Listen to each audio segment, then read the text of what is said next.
Les franchises au cinéma ont la cote. Que ce soit James Bond ou Star Wars, réussir à lancer une licence et à la faire vivre n'est pas toujours facile. Cela prend des années et dans le cas de Marvel, le projet du MCU est vieux de plus de 10 ans déjà. Dans cette vidéo, nous allons voir quels sont les acteurs du MCU qui sont décédés depuis les premiers films. C'est parti!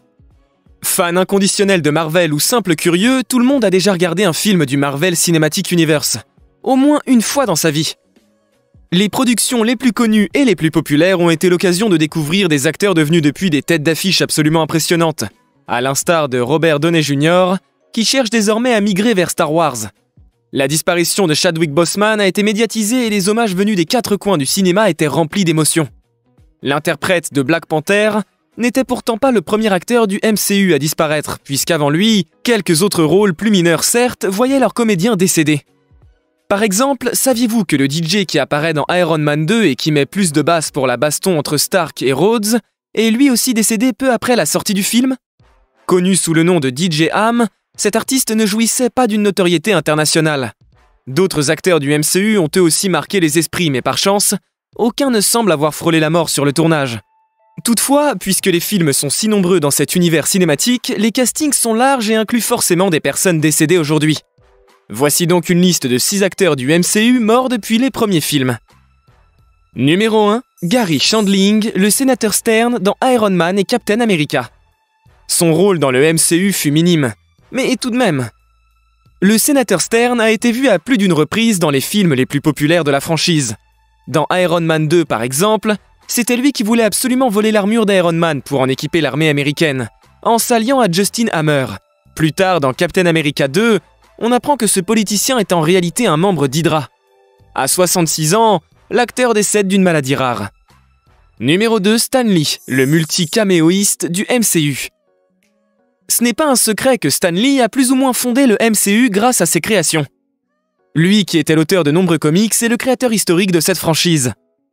Alors en hommage à ses inventions, tous les films Marvel ont un petit caméo de l'homme.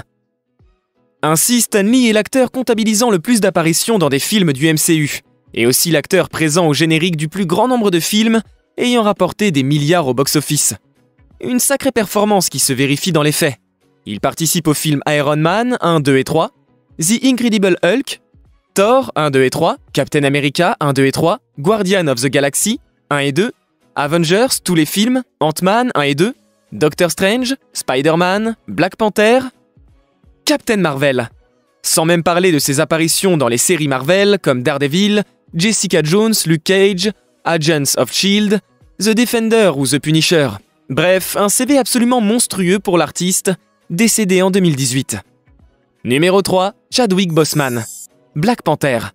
C'est le décès le plus retentissant pour un acteur Marvel. Terriblement surprenant pour tout le monde, l'acteur bataillait en fait contre un cancer depuis plusieurs années, et avait même tourné son Black Panther alors qu'il était fragilisé par cette maladie. Une performance mémorable qui n'aura éveillé aucun soupçon tant l'acteur était parfait dans ce rôle. Apparu dans son propre film donc, ainsi que dans les 2 derniers Avengers. Mais que va-t-il se passer pour Black Panther 2 ? Marvel a annoncé ne pas recaster son rôle pour que le personnage reste à jamais associé avec Chadwick Boseman, son unique représentant. Par contre, on en sait un peu plus sur les 3 méchants du prochain Black Panther. Quatrièmement, Bill Paxton, John Garrett dans la série Agents of S.H.I.E.L.D. La série Agents of S.H.I.E.L.D. a eu une belle vie, longue de plusieurs saisons. Et l'une de ses stars les plus établies était bien Bill Paxton, venu épauler d'autres acteurs aperçus ici et là. Après la fin de Captain America 2, où S.H.I.E.L.D. est détruit pour ne pas laisser de place à Hydra, la série s'est logiquement dirigée vers un conflit entre ces 2 entités.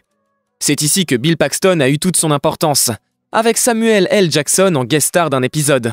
Toutefois, c'est bien le personnage de John Garrett, joué par Paxton donc, qui a eu son moment de gloire. Bref, un rôle assez unique dans la série.